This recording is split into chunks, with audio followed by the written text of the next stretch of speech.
¿Colport? Sí, mi amor. Había dos mundos totalmente distintos.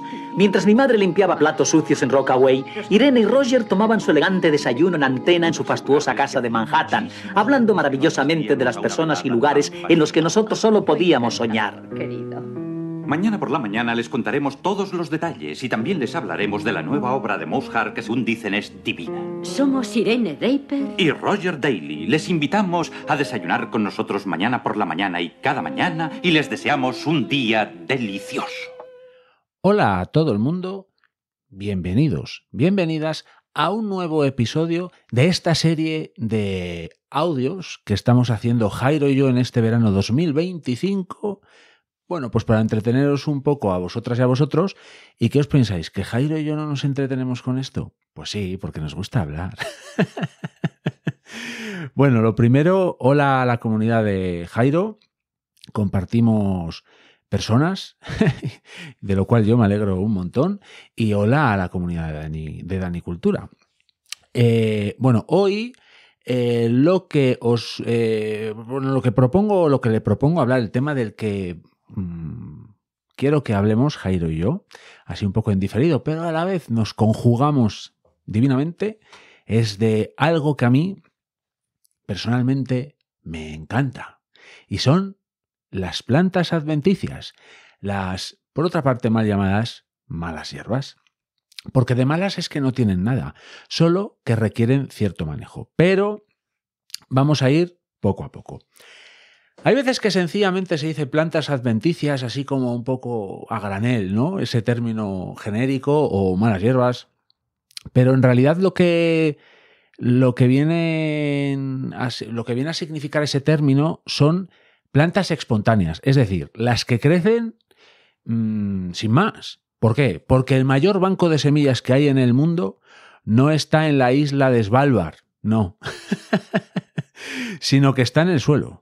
El suelo por allá donde estemos, en los primeros 2 centímetros creo que es, o sea, está plagado de semillas que solo andan buscando las condiciones propicias y apropiadas para que, bueno, pues para empezar a desarrollar sus ciclos, ¿no? Entonces, primero, si nos centramos sencillamente en lo que vienen siendo los huertos familiares o incluso, ¿por qué no?, una extensión agrícola como puede ser las 30 hectáreas que maneja Jairo, bueno, pues es una lucha perdida. Sí, bueno, es una lucha perdida a no ser que decidamos, pues, contaminar a diestro y siniestro, es decir, utilizar herbicidas. Aquí, desde luego, y más si estamos hablando de un huerto familiar, en el que se supone que lo que pretendemos es alimentarnos de productos o de frutos o de raíces o de hojas sanas y saludables para el cuerpo humano, pues no vamos a utilizar nada de eso. Vamos, eso es lo que entiendo yo, ¿no? ¿Lo estáis haciendo así, amigas y amigos? Porque en principio esa es la idea de un huerto familiar, ¿no? Comer productos que no vamos a encontrar así como así en el mercado, por local que sea.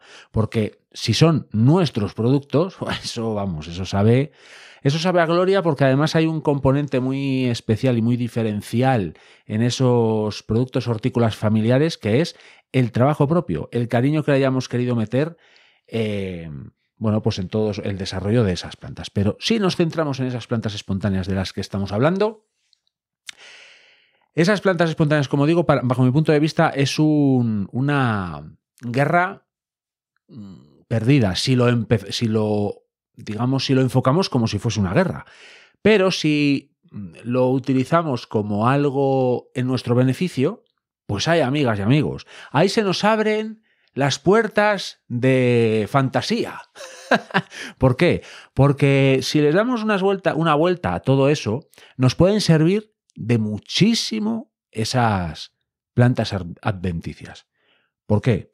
Para empezar, son el mejor bioindicador que nos podemos encontrar para saber lo que está pasando bajo nuestros pies. Porque nos indican en muchas ocasiones, si no en todas, pues lo que está pasando en el suelo. Y nos ahorramos que si hacer análisis, que si no sé qué, no sé cuánto. mirad las plantas. Hay mucha... bueno, yo os lo estoy diciendo como si yo conociese todas las plantas adventicias espontáneas que hay. No. Conozco muchas, pero no conozco todas, ni mucho menos. Pero poco a poco voy aprendiendo. ¿Y cómo? Pues a día de hoy hay muchísimas herramientas de las cuales nos podemos valer para identificar esas plantas. Una es muy conocida, que es PlantNet, es una aplicación para el móvil, bueno, por ejemplo, o libros, foto, y después empezar a comparar con libros que podemos encontrar por aquí y por allá. Hay muchos. Las aplicaciones son mucho más fáciles más rápidas sobre todo, son más rápidas y nos pueden dar mucha información, porque en función de las plantas que salgan en nuestros agroecosistemas, pues podemos saber lo que pasa en el suelo. Por ejemplo, se me ocurre la grama, la tan temida grama, pues eso ya nos indica que tenemos un suelo compactado o que está encharcado porque no hay oxígeno en el suelo, y entonces sale esa planta. O, por ejemplo, el amor del hortelano es otra planta que suele salir en los márgenes de los huertos e indica un exceso de materia orgánica. Bueno, pues si vemos que nos crece ahí esa planta, pues igual tenemos que poner un cultivo exigente, pues para, digamos, no sé cómo decirlo, achuchar un poco ese suelo, pues para regularlo, ¿no? Un poco así. Entonces, ¿qué pasa? Que como ya simplemente como bioindicador, eso es que son súper útiles. Son súper útiles. Las plantas adventicias ya por ahí ya serían un gran valor que tendríamos que utilizar en nuestro beneficio. Pero es que hay muchos más.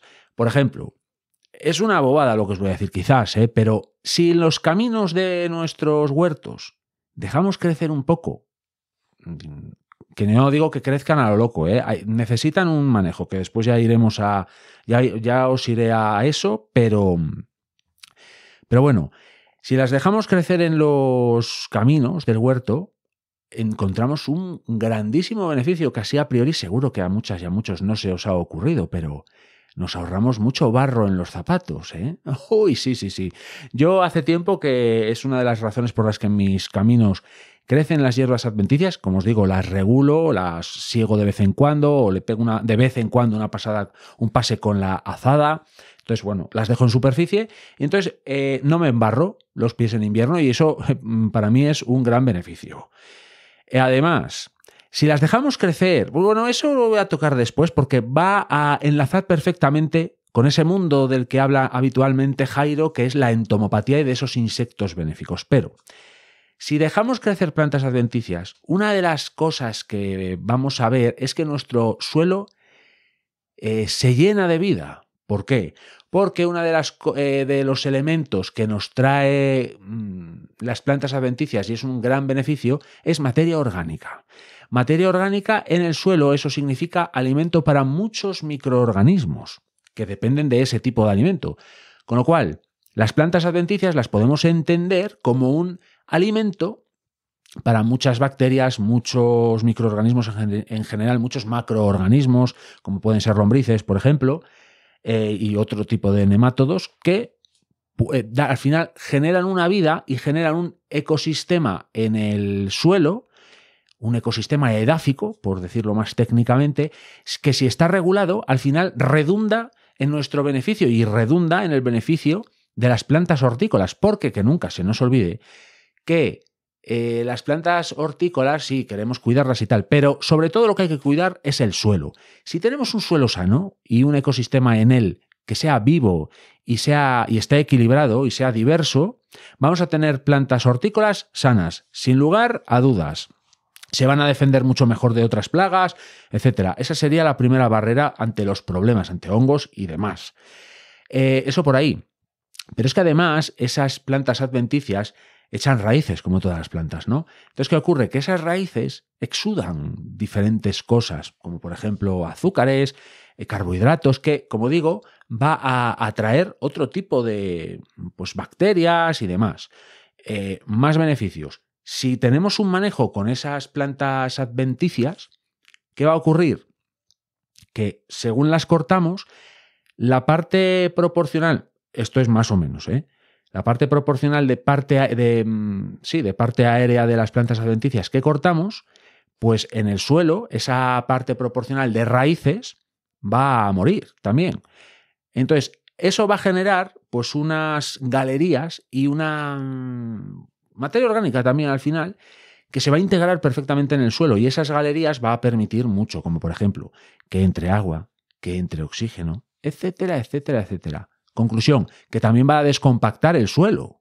En fin, son muchos los beneficios, pero aquí viene otro de los grandísimos beneficios y del cual os puedo hablar, y de hecho os hablo de vez en cuando en el canal, en Danicultura. Y es que si, por ejemplo, en los márgenes, que también Jairo lo hace en su sistema de 30 hectáreas en los invernaderos, que sale también muchas veces en sus vídeos, bueno, si en los bordes dejamos crecer las plantas adventicias un poco a su bola, porque ahí sí que no nos molestan, si vemos que nos molestan, pues las controlamos un poco. Las plantas adventicias dan trabajo, eso sí que es verdad, eso no os lo voy a negar. Las plantas adventicias son brillantina, luz e ilusión. Bueno, pues sí y no, o sea, generan trabajo, eso sí que es verdad, que dan un poco de trabajo de más. Pero, bajo mi punto de vista, ese trabajo que tienes que emplear en ellas va a generar un beneficio que supera ese trabajo. Eso os lo garantizo yo.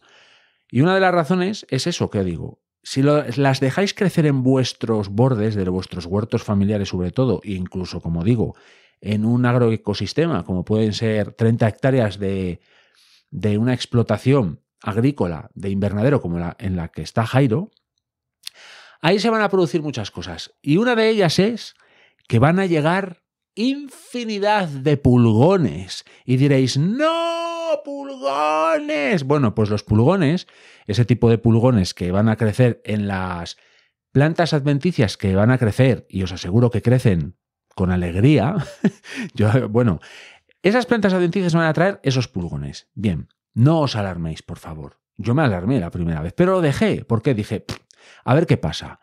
Bueno, la cuestión es que en mi huerto, que podéis ver en el canal, en los bordes, es verdad que yo tengo muchísimos bordes. ¿Por qué? Porque estoy rodeado de fincas que no son manejadas de ninguna de las maneras. O sea, están, por decirlo así, en abandono.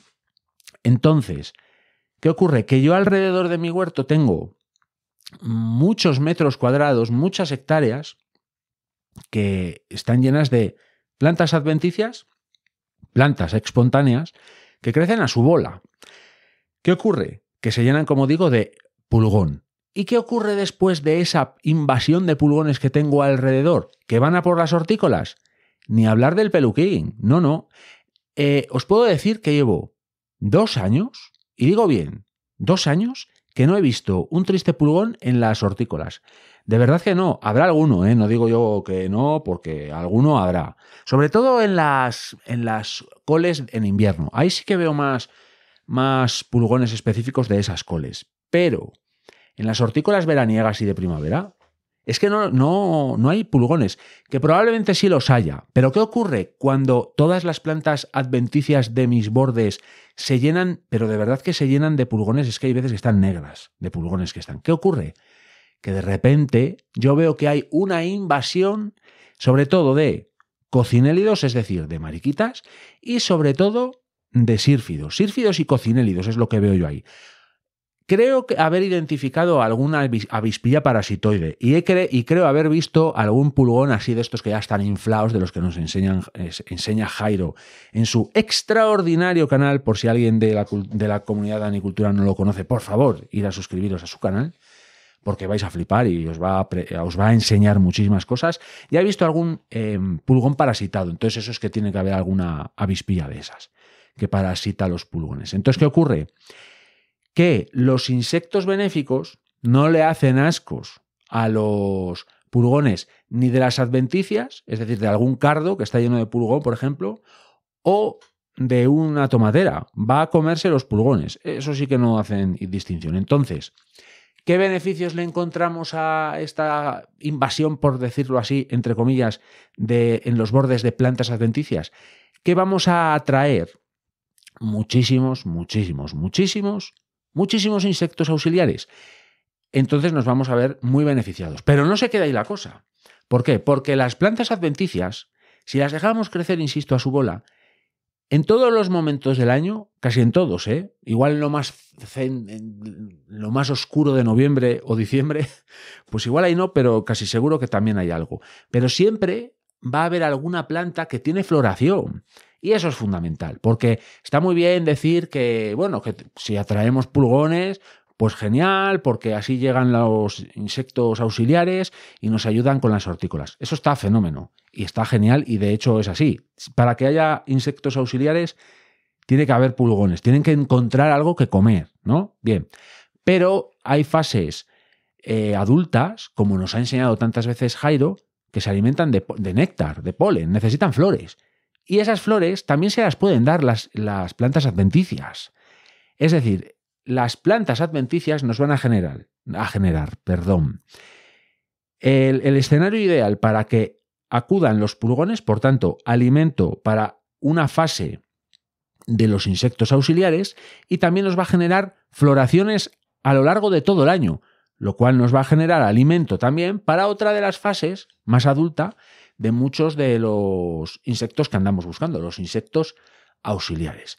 Y no me quedo ahí con los beneficios de las plantas adventicias. Como podemos ver en un vídeo de Jairo, que es de hace ya 2 meses, que se llama Segando y preparando alimento para el ganado.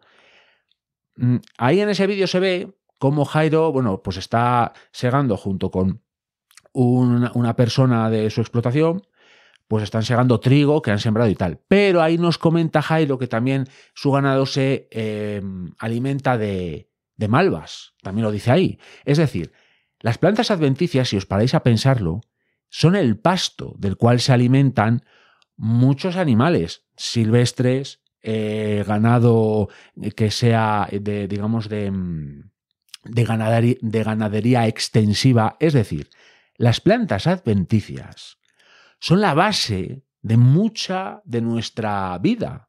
Alimentan al ganado, permiten que haya insectos que al final van a polinizar, al final van a alimentarse de las plagas que nos podrían acabar con los huertos o con los agroecosistemas. En fin, no me quiero enrollar más porque quiero darle espacio a Jairo y a ver qué opina él de esto de las plantas adventicias. Pero como resumen de mi opinión acerca de las adventicias es, en principio, que adventicias siempre bien. ¿Dan trabajo? Dan trabajo. Pero siempre bien, nos van a generar muchos más beneficios que inconvenientes. Y otro beneficio es que todo eso que seguéis, al final lo podéis integrar en el compost y nos va a dar pues abono y más vida, y es un círculo virtuoso que no vicioso. Así que, Jairo, ¿qué opinas de las plantas adventicias? Boris, mira esta hoja. Es perfecta. Y esta, mira. Ah, sí, creo que este es el mejor de los mundos posibles. Bueno, ciertamente es el más caro. ¿No es increíble la naturaleza? Buenas a todo el mundo, a todos los entomopáticos y a toda la comunidad de Danicultura. Bueno, ambas comunidades hermanadas en estos diálogos veraniegos tan interesantes que estamos haciendo Dani y yo. Y precisamente el tema que nos ocupa hoy, pues es un tema que me apasiona tanto que me ha llevado tiempo para preparar una réplica a la altura. Y por supuesto, que os pueda ser interesante pues para entrar en este mundo de las plantas adventicias o espontáneas, como nos gusta llamarlas a Dani y a mí. Primero, me gustaría centrarme un poco en lo que es la cara B de estas, en las que las definen como malas hierbas. Y es que creo que es importante que aclaremos algo desde el inicio de esta conversación. ¿Por qué la gente las llama malas hierbas? Pues bueno, vamos a intentar analizar un poco esto. Y yo creo que por un lado tenemos el tema de la competencia por los recursos del suelo. Básicamente estoy hablando de temas de nutrientes, competencia por el agua. Y luego otro punto es el tema que pueden ser pues reservorio de plagas, enfermedades o virosis. Y esto sí que desde mi punto de vista da más miedito, o quizás sea el mayor lastre que estas tienen. Pero bueno, luego también hay, por último, y yo creo que para mí lo más absurdo, y muchas veces lo veo en publicaciones y demás, está lo que es la parte estética, ¿no? Es decir, bueno, tener hierbas pues es símbolo de que tenemos un agroecosistema pues descuidado, sucio, que somos unos vagos. He visto publicaciones así. Y bueno, muchas veces por el tema estético fomentamos, pues yo qué sé, flores domesticadas, como por ejemplo sería el geranio, que tampoco es una planta que sea muy útil en el tema de atraer fauna auxiliar o en aportar un beneficio agroecosistémico a nuestro entorno. Y en cambio, cuando vemos pues cerrajas, hinojo o no sé yo, un cardo, un jaramago, esto no lo vemos tan bien, ¿no? Entonces es como, vamos a eliminar estas hierbas que realmente no le vemos tanto funcionalidad o tanta utilidad. Y bueno, tocados estos puntos, vamos a hablar de lo que podrían ser realidades, ¿vale? Porque al final luchar contra estas cosas es complicado. Porque al final, muchas veces el tema de las plantas adventicias, espontáneas, el estigma ya está. Mirad, os voy a explicar yo una cosa personal que yo he vivido, ¿vale? Y fijaos si el estigma es tal que un servidor hace 20 años, cuando estaba en la Escuela Superior Técnica de Ingeniería Agraria de León, en la ESTIA, teníamos una asignatura opcional a la cual me negué a cursar, por cierto, eligiendo otras optativas como teníamos que eran micorrizas, medio ambiente o sociedad o análisis agrícolas, que yo les veía una funcionalidad, o quizá las veía como asignaturas más acordes con mi forma de pensar, en contraposición a una asignatura que teníamos que se llamaba malherbología. Bueno, ojito, de lo que os estoy diciendo. Una asignatura universitaria dedicada exclusivamente a las malas hierbas y a su control. ¿Y cómo os quedáis con esto ya? Pues claro, diréis, jope, ¿tanta importancia tienen las hierbas en el tema agrario y tal? Pues sí tienen su importancia hasta el punto de que ya en una carrera universitaria nos están metiendo por vena que son un problema. Y claro, por supuesto, ¿cómo solucionaremos el problema de las adventicias en esta asignatura? ¿Cómo lo solucionaban? Pues bueno, pues con un control químico, con herbicidas, los distintos tipos de herbicidas, porque ya si hablamos de herbicidas, no quiero meterme mucho en el tema. Tendremos herbicidas pues de contacto, que ya actúan en función de si la hierba es de hoja ancha, de hoja estrecha. Tendremos sistémicos, que entran por la raíz, se distribuyen por las hojas, pero bueno, los de contacto al final queman lo que toca, sin ser muy selectivo, dependiendo del tipo de hierba que sea. Pero ya si entramos en sistémicos, pues es moviéndose por toda la planta y secando entera, o selectivos, que supuestamente son esos herbicidas que no afectan al cultivo y sí a la maleza que queremos eliminar. Pero bueno, en este sentido, también hace cosa de un año, cayó, es otra anécdota que os quiero contar, cayó en mis manos un libro denominado Malas hierbas en plántula, que bueno, fue un regalo de un técnico de una empresa muy conocida, un técnico de I+D+I, con el que no tengo mala relación, tengo muy buena relación. Y bueno, esa empresa que patrocinaba el libro, fijaos qué casualidad, patrocinaba un libro de Malas hierbas en plántula, y es una empresa que hace escasos años absorbió otra empresa que tenía la patente del herbicida más usado y más conocido en agricultura. Un nombre, si os digo un nombre rundú, o bueno, si os digo glifosato, supongo que ya más lo asimilaréis. Pues bueno, este libro venía ni más ni menos que patrocinado por esta empresa. Y ya con el título, imaginaos, ¿qué medios de control van a recomendar? Si al final, ya no medios de control, porque en el libro tampoco se metían en el medio de control, pero sí se metía a estigmatizar, criminalizar unas hierbas adventicias. Pero bueno, he abierto un melón que no quiero cerrar del todo, pero sí que en cierto modo las adventicias pueden ejercer competencia con nuestros cultivos y sí que en cierto modo podemos combatirlas. Pero para mí el herbicida no es una herramienta si hay otras opciones. Y bueno, bien es cierto que el uso de herbicida está más generalizado en la producción de cereal. Pero en nosotros tenemos que ser responsables de hacer manejos más respetables. Y en nuestro entorno, en nuestro sistema de producción, por ejemplo en el mío, tengo prohibido el uso de herbicidas. lógicamente. Pero bueno, en un huerto, en una pequeña explotación, en unos frutales, pues bueno, hay otras maneras. Tenemos los acolchados, tenemos el hacer escalas manuales, que pues es una manera muy noble de poder convivir y mitigar las competencias de estas hierbas con nuestros cultivos, con nuestros huertos o con nuestros frutales. Bueno, en fin. Un caso de éxito podría ser el manejo de cubiertas vegetales en frutales, siendo estas vitales, pues bueno, en el control de manejo de plagas, en la retención de agua, en evitar erosión del suelo. Si bien muchas cubiertas vegetales son semilladas, es decir, las creamos nosotros, muchas otras son a base de especies autóctonas que aparecen y que suponen un ahorro y además un ejemplo de resiliencia. Por cierto, voy a empezar con las recomendaciones de libros una vez que hemos llegado aquí.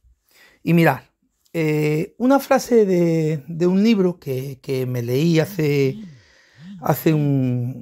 tiempo, hace un par de años, decía que las hierbas espontáneas guardan en su memoria el bosque dormido que se esconde en cualquier ciudad. Este libro es un libro que se llama Botánica Cercana, de Ediciones Tundra, y está escrito por J. Ramón Gómez Fernández. Y en él pues nos cuenta la historia y da datos de más de 100 plantas adventicias que podemos encontrar en cualquier núcleo habitado. Cómo estas conviven con nosotros, cómo estas son capaces de adaptarse y colonizar entornos de los cuales no eran oriundas, y también usos medicinales y curiosidades históricas. Un libro que nos conecta con la resiliencia de estas plantas y con su aporte como biodiversidad inadvertida. Pero bueno, otro punto de las plantas adventicias o espontáneas está en lo que ha comentado Dani por encima y nosotros llamamos pues su capacidad bioindicadora.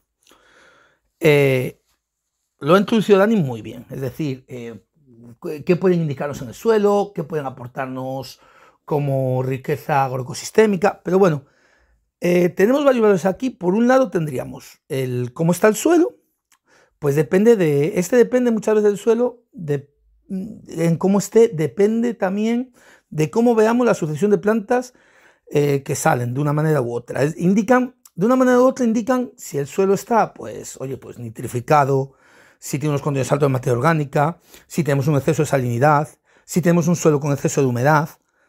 No sé, todo lo que os podáis imaginar nos lo pueden decir las plantas. Y bueno, como aquí todos creo que admiramos a Albert Piqué, a nuestro querido Albert del canal de Huertos Low, yo recomiendo que os paséis por su canal y que os recreéis con una lista de reproducción de bioindicadores del suelo, que es todo un regalo y en el que podríamos entrar, pero tengo que daros más datos de estas funciones bioindicadoras. Por lo tanto, os pongo deberes que serían ver el canal Albert y a la vez os quiero recomendar un libro sobre este tema, que es el libro de las plantas bioindicadoras, diagnóstico del suelo a partir de la flora adverse, del francés Gerard Dussert. Este libro nos habla de las características de un montón de plantas y nos permite evaluar en una determinada superficie del suelo qué características tiene según la ocupación de las plantas que en él van apareciendo. Pero si os digo que para adelantarnos a problemas de plagas y enfermedades podemos observar las adventicias y que éstas nos digan qué está pasando, ¿cómo os quedáis? Pues mirad, hay plantas que nos indican que los hongos están cerca. Mira, hinojo, corregüella, cerraja, suelen ser propensas a la presencia de un hongo que generalmente llamamos oidio. Y por cierto, no hay solamente un oidio, hay muchos tipos de oidios. De hecho, un oidio puede afectar a una adventicia y no afectar a nuestro cultivo, pues no son la misma especie de oidio. Pero si las condiciones de presencia advierten de que la enfermedad puede desarrollarse, pues ahí es donde tenemos que mirar las adventicias. Y os voy a poner un ejemplo que seguramente os hayáis dado cuenta si sois de zona de viña. Muchos viñedos vienen asociados con rosales a la cabecera de los liños. Y es que el oidio de la viña, el Uncinura necator, es su nombre científico, no es el mismo oidio que aparece en el rosal, que es Podospharea panosa. Pues bien, el oidio del rosal suele aparecer antes que en el de la viña y ya nos está indicando que podemos establecer cierta estrategia para evitar que el oidio nos dañe nuestros racimos de uva, viendo si este aparece o no en el rosal. Pero bueno, os estoy hablando de un caso por así, vincular dos especies puestas por nosotros. Pero también os voy a decir una cosa, en la naturaleza también nos aparecen estos casos. Y yo, por ejemplo, os voy a poner un ejemplo. Yo en la finca en la que gestiono, tengo zonas donde me aparece corregüela, ¿vale? La corregüela me suele aparecer en las bandas de los invernaderos, donde no tengo el suelo tan aireado y el suelo está más pesado. La corregüela al final es una planta que ayuda a descompactar el suelo, porque tiene un sistema radicular que se desarrolla bien en terrenos pesados. Pues bueno, la corregüela tiene también su propio oidio, el Dicife convolvuli. Claro, este oidio me suele aparecer antes que el oidio del pimiento, que es Leviluria taurica. Pues fijaos, ya esto me tiene que servir de indicador de que voy a tener condiciones de oidio en el cultivo. Y os he dado 4 nombres de oidio diferentes, cada uno específico de una planta hospedante. ¿Qué os parece? ¿Tiene utilidad a la hora de controlar enfermedades, el fijarnos en las plantas adventicias que nos rodean? Yo creo que sí. Pero ya, bueno, ya si hablamos de mi tema favorito, que es los insectos, pues fijaos, la malva atrae antes la mosca blanca, o la capuchina también tiene una acción similar. Bueno, la capuchina, fijaos, la capuchina puede atraer antes la mosca blanca y también incluso orugas como la pieris, la oruga de la col. Pero bueno, también si hablamos de corregüela de nuevo, pues también esta suele tener la presencia de araña roja antes que aparecer en el cultivo. Igual que el tomatillo del diablo, la hierba mora también conocida, Solanum nigrum, su nombre científico, que la conocéis seguro. Es esa planta que es una solanácea, que tiene unos frutitos, unos tomatillos negros chiquitillos y que es muy común verla en terrenos pues como abandonados, en sitios, bueno, sale en cualquier sitio. Es una planta que tiene una resiliencia brutal, es muy resistente. Y bueno, en el caso del tomatillo del diablo también pasa lo mismo con la araña roja y también podemos encontrar presencia de tuta en ella. En fin, todos estos ejemplos pueden indicarnos que la presencia de los primeros focos suelen aparecer en las adventicias y que también algunas nos pueden atraer pues auxiliares, porque también las adventicias, igual que lo que os contado del oidio, pueden tener pulgones específicos. El caso más común, que lo muestro mucho en el canal, es el de la cerraja, que atrae al Uroconsonki, un pulgón gordito, marroncillo, que además nos atrae pues, Aphidius parasitoides de otros pulgones gorditos que nos afectan al cultivo. Porque siempre os cuento lo mismo, pero al final tener un pulgón específico que no nos afecta al cultivo, pues también nos ayuda, gracias a las adventicias, a atraer esa fauna auxiliar. Los hinojos, algo parecido. Los hinojos tienen varios pulgones específicos, uno de ellos el Liadaphis fueniculi. Y bueno, yo no sé si parar ya de hablar de pulgones, porque se me está haciendo un poquitillo largo esto, pero bueno. También tenéis pulgones específicos en la retama, en los cereales, en las leguminosas y en otras plantas que también aparecen en nuestros entornos y no solo nos dan néctar y polen para alimentar a nuestros auxiliares en sus estados adultos, también nos dan carne para alimentar a estos auxiliares en sus fases juveniles. Y también, otra cosa igual, hay muchas plantas que tienen orugas específicas, es decir, tienen mariposas asociadas a ellas. La ortiga, el hinojo, son algunas de las que tienen orugas específicas que a su vez nos pueden atraer pues otros depredadores de orugas a nuestros cultivos. Entonces debemos de conocer un poco lo que atrae cada planta. Y por último, que se me está haciendo un poco largo esto, quiero hablaros de una de mis tareas pendientes y que es otra recomendación literaria. Bueno, tengo pendiente leer el herbario completo de Nicholas Culpeper. Nicholas Culpeper era un médico inglés, boticario, del siglo XVII, que, ojo, nos hablaba ya de la utilidad farmacológica de las hierbas, que podemos encontrarnos en nuestro entorno.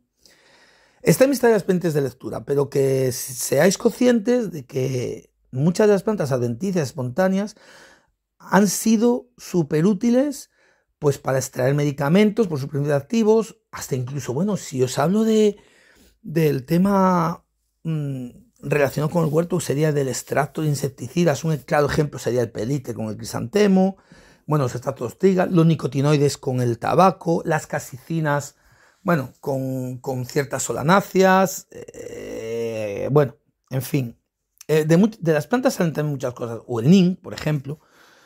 No es que todas sean adventicias, pero es verdad que vemos que muchas de las adventicias pues, podemos usarlas pues, para sacar ciertos aceites esenciales, ciertos compuestos que nos pueden ayudar a controlar pues, ciertas plagas de los huertos o incluso bueno, como medicinales para nosotros. Por supuesto, es importante, también estos días quiero hacer mención porque se está quemando mi tierra, se está quemando el Bierzo y también bueno, hay incendios por Zamora, por León, por La Bañeza, bueno, por la zona nuestra mía y de Dani. Y muchas veces también pues decir que todas estas plantas, Dani lo ha comentado, sirven de alimento para el ganado. Estamos perdiendo pues el pastoreo, la trashumancia se está perdiendo bastante y muchas de esas plantas pues nos venían bien pues, como alimento del ganado. Dani lo ha mencionado, yo es verdad que en la finca, sobre todo en invierno, el tema de hierbas que me salen muchas como tipo la malva, tipo la estelaria marítima o la pamplina, que también se llama, me parece que es pamplina, pues cerrajas, todo eso lo utilizo pues para alimentar a las cabras y también a las aves, a las gallinas. Pues la hierba gallinera, por ejemplo, les encanta. Y bueno, saber que todas estas plantas hacen un papel brutal, que debemos intentar conocer todo lo que podamos sobre ellas y cuidarlas, respetarlas. Voy a acabar ya la conversación porque creo que, bueno, y espero que esta conversación os ayude a observar más las adventicias, intentar entenderlas un poquitillo mejor. No por nada, porque que sepáis que podemos manejarlas a nuestro favor y nos pueden indicar pues muchas cosas que nos pueden ayudar pues a desarrollar nuestra actividad. Así que creo que con esto me despido. Saludos a toda la comunidad de Danicultura, saludos a toda mi comunidad de entomopáticos y bueno, esperemos que haya alguna continuación de estas charlas veraniegas porque creo que son súper interesantes y me están encantando. Venga, un abrazo a todos, chicos y chicas. Es divina. Somos Irene Draper Y Roger Daly. Les invitamos a desayunar con nosotros mañana por la mañana y cada mañana y les deseamos un día delicioso.